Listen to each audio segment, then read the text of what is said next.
Olá a todos, estamos em mais um vídeo deste canal que falamos de psicanálise. Meu nome é Diego Tiscar, sou psicanalista do Instituto Vortes de Psicanálise e membro da equipe do Centro de Recuperação e Hospital Dia do Instituto de Psiquiatria do Hospital das Clínicas. No primeiro vídeo desse canal, nós falamos sobre a pandemia e sobre a quarentena e foi feito uma leitura sobre esse momento. Vou deixar o vídeo aqui na descrição. Hoje é o momento de voltar ao assunto, porém num contexto diferente. Serão feitas algumas análises clínicas de quarentena, né?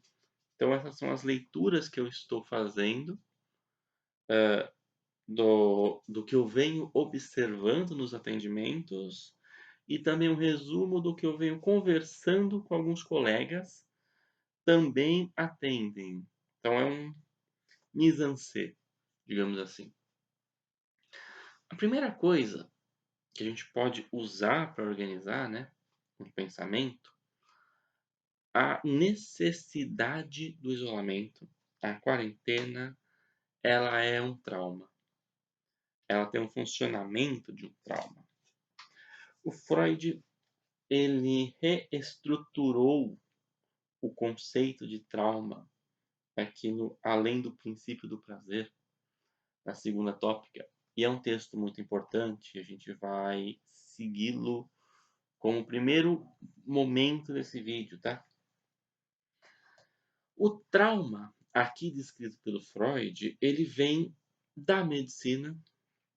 Aliás, o primeiro conceito de trauma que ele usava lá atrás, antes de escrever a interpretação de sonhos, quando ele falava da hipótese da sedução, também vinha da medicina.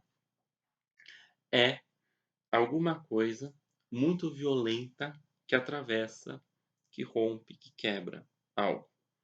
É um atravessamento, é uma agressão. E sim, a quarentena ela é agressiva, ela é violenta. Por quê? Porque ela interrompe, ela vem e proíbe, ela impõe. E isso é uma violência. O Freud vai nos escrever, ainda na primeira tópica, o aparelho psíquico enquanto econômico. Então você tem a quantidade de libido. Quanto maior a excitação, maior essa quantidade, você vai ter o desprazer e o alívio dessa libido, você vai ter o prazer. Então, é descarga. Aí você tem condensação e deslocamento, princípios econômicos. E tem um texto, que é o conceito do Freud, repetir, recordar, elaborar, que no além do princípio do prazer, o Freud vai reestruturar na segunda tópica, que é onde a gente está falando que entra o trauma. Então, todo o movimento de assimilação, de representação, de construção do psiquismo, ele vai no repetir, recordar, elaborar. O nosso desenvolvimento é no repetir, recordar, elaborar. O trauma, ele atravessa, ele quebra, ele se impõe, ele machuca, e o psiquismo, ele entra nesse movimento de repetir. Ele repete o trauma, ele vai repetir, vai repetir, vai repetir. Como uma tentativa de cura do psiquismo. A gente pode pensar alguns exemplos, né? A criança que vai no médico ou vai ao dentista e de algum jeito ela se assusta, ela sente como o tratamento é invasivo, ele pode se sentir como sendo agressivo, não que seja, mas para uma criança pequena, aquele exame da garganta que o médico coloca o palito sobre a língua pode ser sentido como agressivo. Um tratamento dentário pode ser sentido como agressivo. E a criança voltar para casa, ela brinca de ser médico, ela brinca de ser dentista com os brinquedos dela. Enfim, você tem um movimento de repetir. Você pode ver no bullying esse movimento, né? Quando você fala das figuras do bullying, você tem o agressor, você tem a vítima, você tem o público. Muitas vezes o agressor ele está repetindo algo que aconteceu com ele de alguma maneira, ou que ele sente que aconteceu com ele, né? Vamos lembrar que pode ser só simbólico e pode ter acontecido, e o que aconteceu tem uma representação de simbólico. Então, você tem esse momento de repetir. E são traumas, tá? São pequenos traumas, são movimentos que são curados pelo psiquismo. A diferença, né? Existe uma diferença na psicanálise. Ferenczi, ele acreditava no trauma real, quer dizer que o trauma é real, ele aconteceu. O Freud ia pela linha do trauma simbólico. Então, ameaças internas são sentidas como externas. E é mais ou menos isso que a gente está na quarentena. Sabe? Há um real, há uma coisa, há um vírus no ar, há uma necessidade de isolamento, há um isolamento que isso não está sendo feito como deveria ser feito, alguns estão fazendo, digamos que todos deveriam estar seguindo, mas há uma necessidade de isolamento que é real. Mas isso é sentido, isso é representado, sabe? O impeditivo vai muito além do real, ele é simbólico, tá? Ele proíbe alívios de prazer, ele proíbe uma circulação de libido. Então a gente está num trauma simbólico de algo real, tá? A gente está nesse momento, que é o movimento do psiquismo, que é a repetição, a compulsão à repetição, que é a angústia. E aí a gente pode ver um dos primeiros mecanismos de defesa que estão se erguendo, tá? Que é uma regressão. A regressão também você tem várias discussões, né? Porque a regressão, eu estou pegando como regressão um movimento clínico necessário durante a análise. Se o paciente não regredir durante o tratamento não está acontecendo.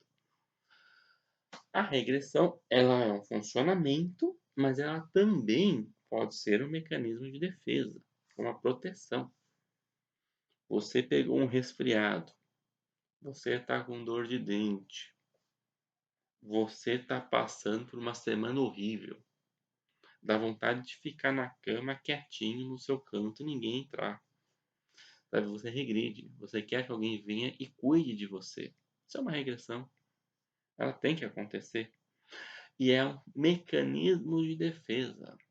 E o mecanismo de defesa, ele não é uma coisa muito econômica e ele é exatamente o que o nome diz, ele defende de algo. Então, perante uma ameaça, o mecanismo de defesa se ergue. Quando ele não for mais necessário, ele cai naturalmente, que é o movimento clínico. Tá? Nós estamos vendo uma regressão generalizada. As pessoas estão voltando a um lado infantil. E não é um infantil pejorativo, tá? É um infantil infantil. Dá para observar em algumas atuações que a gente vê por aí, quando você, porventura, deu azar de estar vendo um noticiário falando sobre o corona. Eu digo deu azar porque a gente precisa de informação, mas a gente não precisa de tanta. Então, um pouco é necessário, muito você já está dando azar. Então, e você vê o repórter se aproximando daquelas pessoas, cadê a máscara? Daí fala, tá no bolso, tá pendurada, ah, mas machuca, mas incomoda, não dá para respirar. Sabe, você tem pensamentos mágicos, isso não vai acontecer comigo, você tem uma infantilidade, assim, ah, eu não quero usar, eu não vou usar, ninguém vai me obrigar a usar, ah, eu vou sair de casa, agora que não pode, eu quero sair de casa. Sabe, você tem essas atuações infantis que são frutos de uma regressão. Lembrando que isso não é patológico, tá? Mas é uma coisa a ser manejada, é uma coisa a estarmos atentos. E é uma coisa a discutirmos, né? Vocês que estão atendendo clinicamente, estão percebendo isso? Vocês que não estão atendendo, mas estão acompanhando o desenvolver da pandemia, estão percebendo isso? Estão percebendo outra coisa? Estão discordando? Eu gostaria de saber opiniões, assim. Talvez até para um terceiro vídeo, tá? Uma outra coisa, que aí não é bem um movimento, mas é um movimento. Acho que ficou estranha a frase, né? Mas é algo que podemos dizer que também vem do trauma, mas não necessariamente vem do movimento infantil. Aqui na interpretação dos sonhos, o Freud, ele descreve alguns tipos de sonhos, né? E ele diz que o principal mecanismo do sonho é realizar um desejo, é realizar um prazer interditado pela cultura. Então, eu venho a mim muitos relatos de sonhos muito vívidos, muito reais, que envolvem um mundo sem Covid, que envolvem um mundo sem a necessidade de quarentena. Os sonhos que as pessoas realmente saem de casa, um sonho que a pessoa encontra alguém que faz tempo que não encontra, sonhos que, tô tomando café naquela padaria que eu adoro, vou naquele restaurante que eu tenho tanta vontade de ir, eu estou fazendo coisas que não me são permitidas. O Freud descreve esses tipos de sonhos, que é um sonho que vem quando você tem uma repressão muito grande. Hoje a repressão ele é um misto do real, existe, tá? Tá lá, temos que ficar em casa, mas também é esse sentido como essa repressão. Se na época do Freud a repressão era cultural, que vinha essa proibição, hoje a proibição é da necessidade de quarentena. E, de novo, é um sentimento, é uma representação de algo que existe.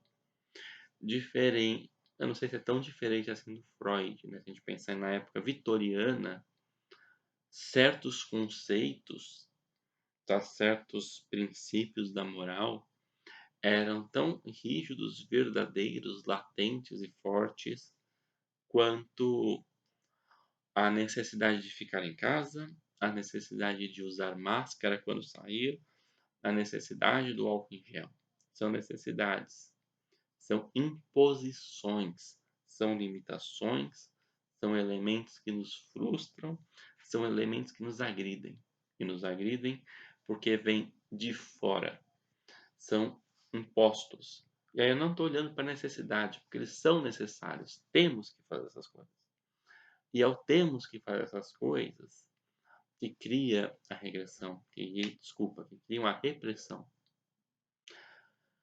É a necessidade da época vitoriana que você tinha de ser um cidadão modelo para se encaixar. É a necessidade que você tem de ter determinados tipos de comportamentos, de ideias, de discursos para se encaixar, para não ser agredido. Tudo isso funciona como a repressão. Tudo isso dá uma arma ao superego. Talvez hoje o superego esteja vendo com um discurso de uma saúde, por que não? O que diz o discurso do superego não é o discurso, é a lógica da imposição, a lógica do isso não, porque e ao mesmo tempo isso não é suficiente, e ao mesmo tempo você não vai conseguir. Pego num discurso do tempo, num discurso da moda, você tem o discurso, já teve vários discursos, você pode ter o superego como o discurso religioso, você pode ter o superego como um discurso ideológico, você pode ter o superego como um discurso progressista, você pode ter um superego como um discurso conservador, você pode ter o superego com discursos de grupo, você pode ter o superego com um discurso de quarentena, que ele impõe. E aí você tem os sonhos que realizam o desejo que a imposição não permite, e você tem a regressão, que é um movimento de se proteger. Esses dois pontos que eu coloco hoje, eles não são patológicos, eles estão longe de serem patológicos. Eles são movimentos do psiquismo que tentam se resguardar e quando aparecem em nossa clínica é a serem manejados. Assim como este vídeo, eu tenho outros falando de psicanálise, vocês vasculhem aí o canal, algo pode lhes agradar, pense como um grande cardápio. Eu vou ficando por aqui. Dúvidas, sugestões para vídeos, vocês querem que eu fale de alguma coisa, escreva aqui embaixo e até a próxima sessão.